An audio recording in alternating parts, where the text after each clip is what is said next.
কিরে মা, কোথায় যাইতাছো?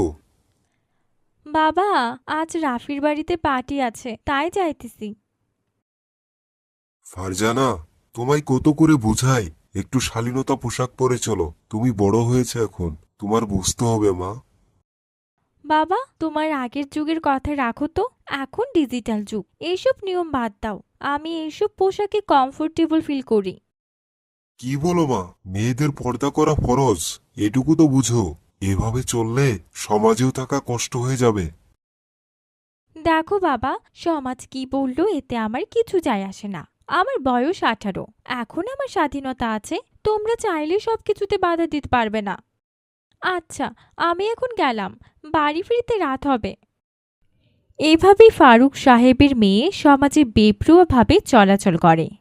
যেহেতু তারা মুসলিম পরিবার, নিয়মানুযায়ী পর্দা করা ফরজ, কিন্তু তার মেয়ে কিছুই শুনছে না।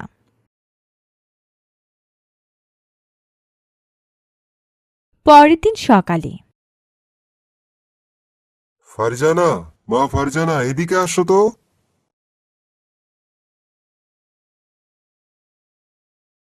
কি হয়েছে বাবা, বলো। এই যে, তোমার মায়ের কাছে বুরকার হিজাব দিয়েছি। এর আগেও অনেকবার দিয়েছি, তুমি কথা শুনোনি। কিন্তু আজকে থেকে বাইরে যাওয়ার আগে অবশ্যই বুরকা আর হিজাব পরে যাবে। কি বলছো বাবা, আমি এত পাগল হয়ে যাইনি বোরকা আর হিজাব পরে ঘুরবো। অসম্ভব বাবা, আমি পারবো না। ফারজানা, তুই তোর বাবার সাথে এভাবে তর্ক করছিস কেন? তোর বাবা যা বলছে তাই শুনতে হবে। মা, এইসব ব্যাপারে যদি আমি জোর করো, এই বাড়ি ছেড়ে চলে যাব। আহা, তোমরা এসব ঝগড়া করো না তো।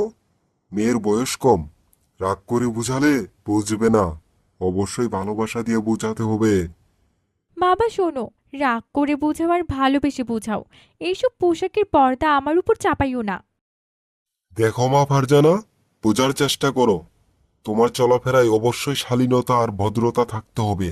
আর শুধু তুমি না, পৃথিবীর সমস্ত ধর্মের বাবাই চাই তার মেয়ে শালীনতা আর ভদ্রতা মেনে চলাফেরা করুক। তোমরা কিন্তু আমি মেয়ে বলে বেশি জোর খাটাচ্ছ। আমি এই বাড়িতে মনে হয় বেশি দিন থাকতে পারবো না।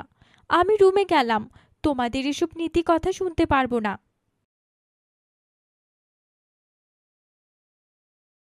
কি ব্যাপার, মেয়েটার এমন ব্যবহারেও চুপ করে থাকো? আর কয়েক ঘা মায়ের দিলেই ঠিক হয়ে যাবে। দিনে দিনে এমন বেয়াদব হয়ে যাচ্ছে। শোনো, মেয়েকে বুঝিয়ে সঠিক রাস্তায় যদি না আনা যায়, আঘাত করে আনা যাবে না। আচ্ছা, তুমি এক কাজ করো, বুদ্ধিমান চাচার সাথে একবার দেখা করো। উনি কোনো ভালো পরামর্শ দিতেও পারে। ঠিকই বলেছ। এর আগে একবার ভাবছিলাম, কিন্তু ওই যে লাজ লজ্জার ভয়ে নিজের মেয়ের এমন কার্যকলাপ নিয়ে কিভাবে অন্যের কাছে যায়। শুনো, বুদ্ধিমান চাচা মানুষ অনেক ভালো। উনি যদি মেয়েটাকে বোঝাতেন, মনে হয় মেয়েটা বুঝতো। আচ্ছা দেখি, আগামীকাল বুদ্ধিমান চাচার সাথে দেখা করব।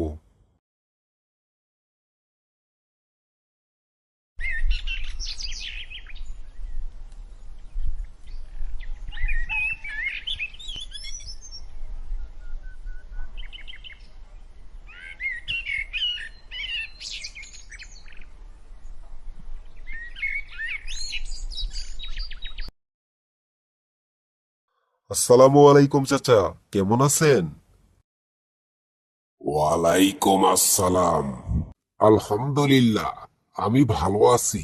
ফারুক, তুমি কেমন আছো?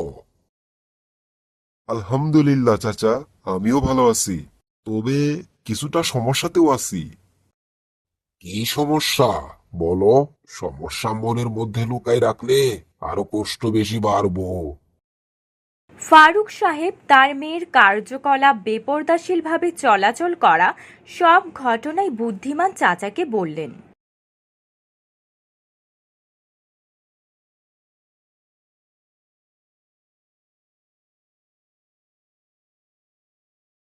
তোমার মেয়ের বিষয়ে গ্রামে একটু কানাঘুষা শুনি। যাই হোক, তুমি বাবা হিসেবে চেষ্টা করেছো, এখন কি আর আমার কথা শুনবে? তারপরও শুনতে পারে। আমি বাবা, আমি মেয়েটাকে আদর দিয়ে বড় করেছি, আমাকে অতটা ভয় পাই না।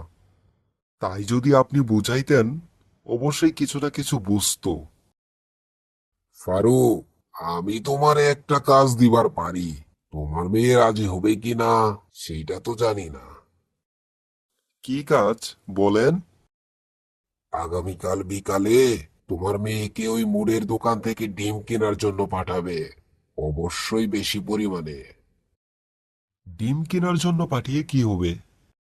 ডিমের কথা শুনে তোমার কাছে একটু ব্যাপারটা হাস্যকর মনে হইতে পারে, কিন্তু চিন্তা কইরো না। তোমার মেয়ে যদি ডিম কিনতে যায়, সেইখানে আমি দেখা করব। আচ্ছা চাচা, আমি তাই করব।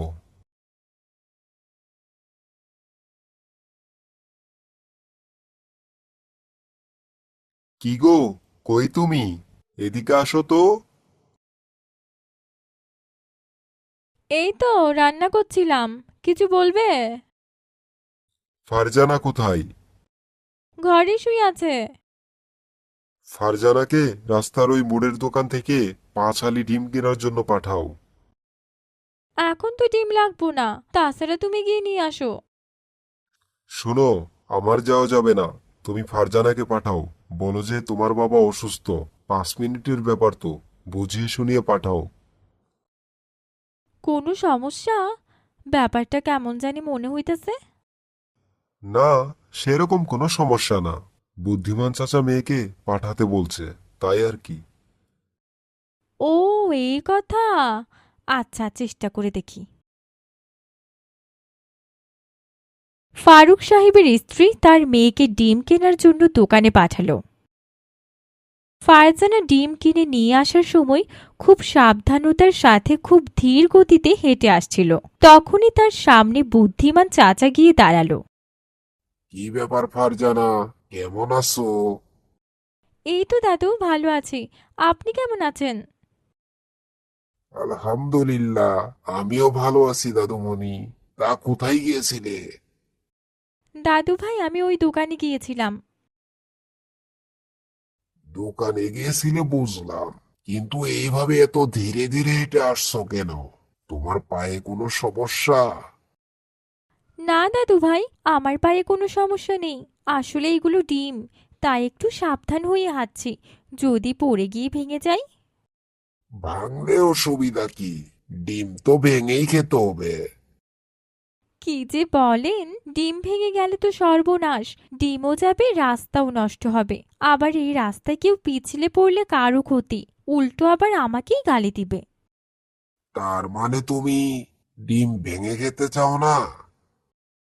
অবশ্যই ভেঙে খাবো, তবে এটা তো ডিম ভাঙার জায়গা না। বাসায় নেওয়ার পর আম্মুকে দিব, আম্মু রান্নার সময় ভেঙে রান্না করবেন। তার মানে তুমি বলতে চাইতাছো ডিম ভাঙতে হলে নির্দিষ্ট জায়গায় এবং নির্দিষ্ট পরিষ্কার পাত্রে ডিম ভাঙতে হবে। অবশ্যই তাই। নির্দিষ্ট জায়গা এবং ভালো পাত্রে ডিম ভেঙে রান্না করতে হবে। শোনো দাদুমণি, সামান্য একটা ডিম ভাঙার জন্য যদি নির্দিষ্ট জায়গা এবং পাত্রের দরকার হয়, অথচ সৃষ্টি জগতের শ্রেষ্ঠ জাতি নারীর সৌন্দর্য যেথায় সেথায় প্রদর্শন করবে, তা কি হয়? শোনো, নারীদেরও সৌন্দর্য প্রদর্শনের জন্য নির্দিষ্ট জায়গা এবং নির্দিষ্ট পাত্র আছে। নারীর সৌন্দর্য প্রদর্শনের স্থান হলো তার ঘর, আর তার সৌন্দর্য দেখার একমাত্র অধিকার হলো তার স্বামীর। এইভাবে তো কখনো ভেবে দেখি নাই। আমি কি ভুল পথে আছি দাদু ভাই? দাদুমণি, তুমি ভুল পথে আসো না সঠিক পথে আসো, সেটা তুমি নিজে ঠিক করো। তুমি বড় হয়েছো, এখন তোমার ভালো মন্দ তুমি বুঝবে। আমাদের বড়দের দায়িত্ব হচ্ছে কোনটা ভালো কোনটা মন্দ সেটা দেখিয়ে দেওয়া। এখন চিন্তা করে দেখো, তুমি ভুল করছো না সঠিক করছো। দাদু ভাই, আমি বুঝতে পারছি আমি ভুল পথে আছি। আমি আজ থেকে নিজেকে একজন মেয়ে হিসেবে ভদ্রতা আর শালীনতায় রাখব। ফারজানা বাড়িতে গিয়ে তার বাবা মায়ের কাছে ক্ষমা চাইল এবং নিজেকে একজন পর্দাশীল নারীতে পরিণত করল।